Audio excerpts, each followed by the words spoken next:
国家主席习近平16号在20国集团领导人第17次峰会上表示，中方已经发起建设数字丝绸之路倡议，助力疫后复苏。当天，本届G20峰会也正式闭幕。峰会最终通过了20国集团领导人巴厘岛峰会宣言。而在中国、印尼领导人的主持下，在场人员以视频形式对雅万高铁进行了沉浸式测试运行。作为“一带一路”落地的旗舰项目，雅万高铁意义非凡。来看看报道。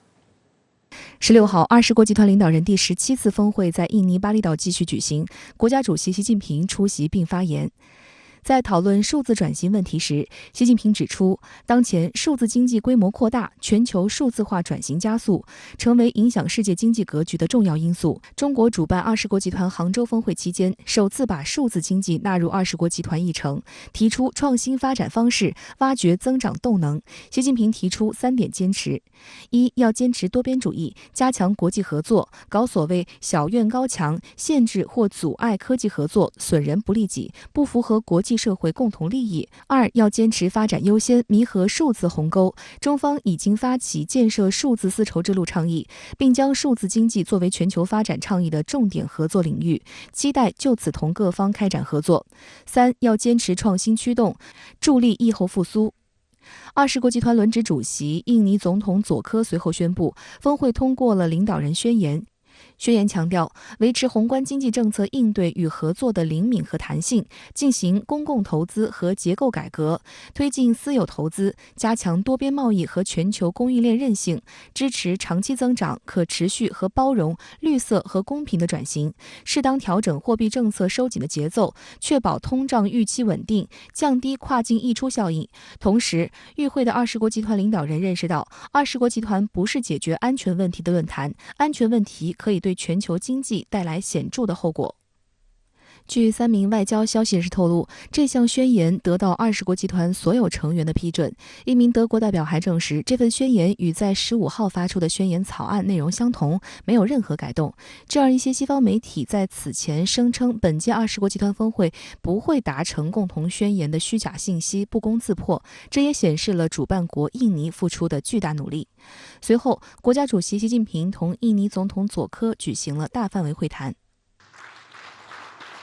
两国领导人首先共同观看了雅万高铁项目的介绍短片，在场人员随后以视频形式对雅万高铁进行了沉浸式测试运行。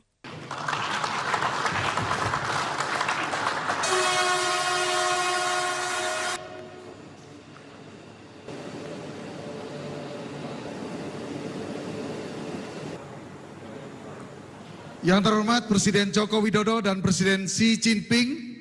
kereta cepat inspeksi ini bertugas memastikan keamanan dan perawatan kereta cepat Jakarta-Bandung.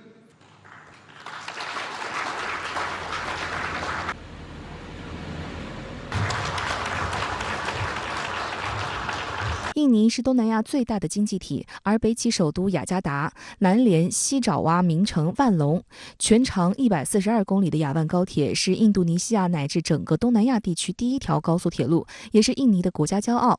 据印尼媒体报道，目前如果从印尼东部的巴布亚地区运送货物到首都雅加达，物流耗时超过从上海到雅加达的时间，并且费用更高昂。所以近年来，印尼在发展现代化交通网络上一直有着迫切需求。2014年，佐科就任印尼总统后，将首访国家定为中国。同年11月，佐科赴华出席亚太经合组织领导人非正式会议的间隙，体验乘坐了京津城际高铁，又快又舒适的中国的高铁给他留下了深刻印象。他其后亲自推动连接印尼首都雅加达和旅游名城万隆之间的高速铁路。2015年，在印尼政府组织的国际竞标中，中国企业击败日本企业，拿下雅万高铁项目。从此，雅万高铁建设进入快车道，预计明年就将通车。雅万高铁马上就要通车了，我们非常的开心，希望雅万高铁正式通车的时候能给印尼群众带来很好的出行。There will be a speed train connecting Jakarta and Bandung, two of the most important cities in Indonesia, and will become a monumental breakthrough in terms of efficiencies. We used to travel Jakarta-Bandung for 3 hours, and with the train, hopefully it could be completed the journey within 40-45 minutes. So this will improve efficiency, this will transform the sectors,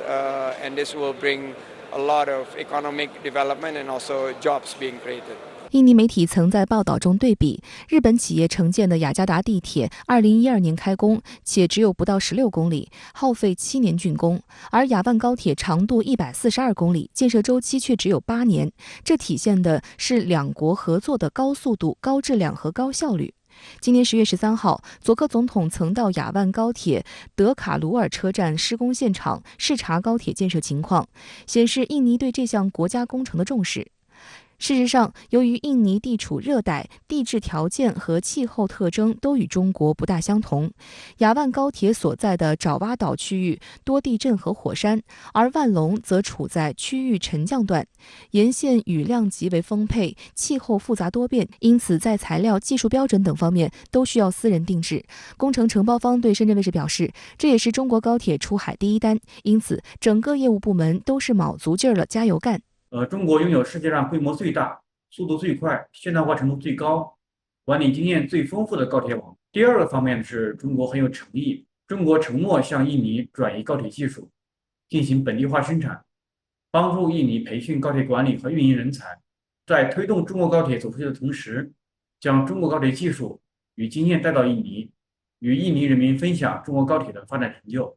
雅万高铁它是一个很好的样板间，它的这个样板间不仅仅是这种基础设施本身，高铁本身的一个样板间，同时也是中国和周边国家合作“一带一路”项目落地的一个样板间。通过雅万高铁，世界会更多的从一种客观的角度来看待“一带一路”建设。16号下午，20国集团领导人第17次峰会在印度尼西亚巴厘岛闭幕。峰会东道国印尼总统佐科举行记者会，介绍峰会成果。发布会结束后，佐科总统在回应深圳卫视特派记者罗代娇提问时，特别表示，对将与习近平主席举行双边会晤很开心。What about your meeting with President Xi? What about the high-speed train from Jakarta to Bandung? I have meeting this evening. Yeah. Are you happy to meet him? Yes, of course. President. 当地时间下午5点半结束新闻发布会，准备离场的佐科总统回答了我简短的提问。当 G20 巴厘岛峰会终于落下帷幕，他还有一个重要议程有待奔赴，那就是与到访参会的习近平主席举行小范围的会见。据我了解呢，习近平主席在会见时将与佐科总统透过视频连线的方式观看雅万高铁的最新建设进展，这无疑是两国携手共建美好家园的标志性时刻。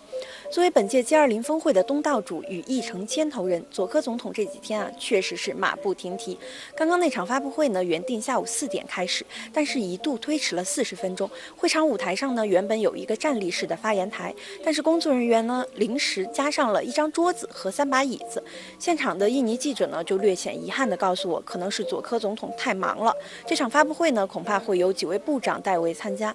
但是悬念终于揭晓的时候，佐科总统在2位部长的陪伴下步入会场，给等待了许久的各国记者都带来了惊喜。发布会上呢，佐科总统坦言道，这是一场来之不易的峰会。与会的各国领导人呢，围绕一些议题有着不同的看法，有分歧，有争论，也有探讨。但是呢，最终大家还是达成了宝贵的共识，巴厘岛宣言终究出炉。本届峰会的关键词是复苏2字。佐科就表示呢，全球经济复苏只能在和平的基础上实现，战争只会让全球经济面临更大的危机。他也介绍到呢，各国领导人同意围绕抗击疫情与促进人民健康方面进行务实的合作。佐科总结到 ，G20 是一个经济论坛、财经论坛，更是一个关于建设与治理的论坛，不该将它泛政治化。在发布会的最后呢，佐科总统主动呢走到台下和记者们自拍留念，就像明星演唱会时那样转过身和全场大合影。各国记者呢都非常的开心，纷纷踮起脚尖拍照，让会场的气氛呢达到了高潮。